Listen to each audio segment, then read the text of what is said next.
Thank you, Right Honourable Speaker.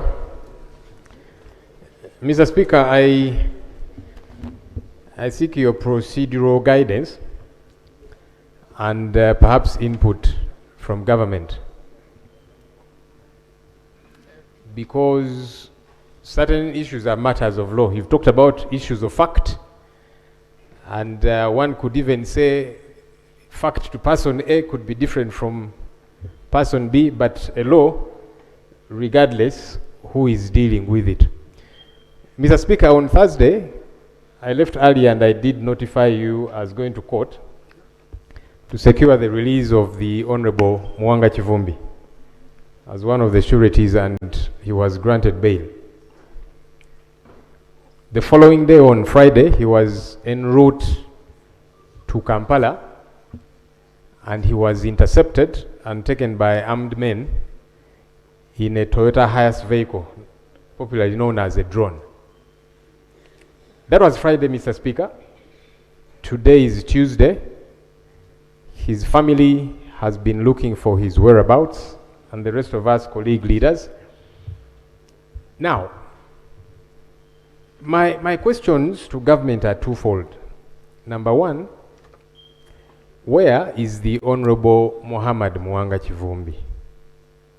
Number two, is this the new normal? Because it's important that we know.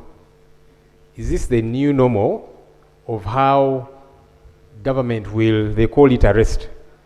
We call it an abduction because, Mr. Speaker, the law stipulates what an arrest is in Article 23 of our country's constitution. The Attorney General is here. He's a very senior lawyer. In fact, he has lectured most of the lawyers in town. Article 23 is very succinct.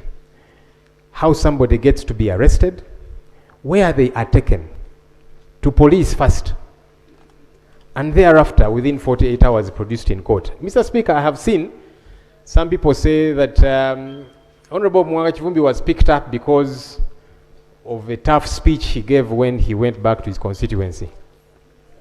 Now, that's problematic on two fronts.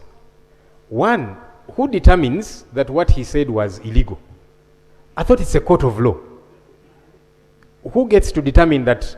Let's even imagine, Mr. Speaker, for argument's sake, that he said anything that is ultra-vires.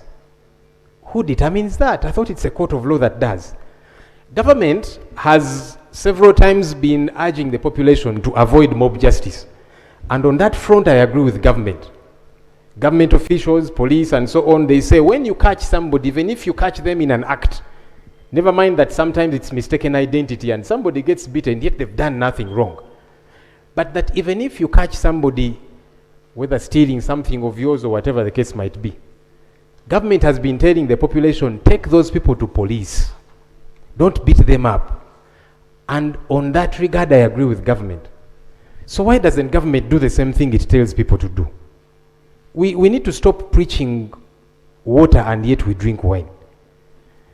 If you're telling people, if you catch somebody, they've stolen your money, your whatever, take to police, please don't beat. Why isn't government doing the same? If you assume that somebody has broken the law, produce them in court. It's now been 4 days, Mr. Speaker.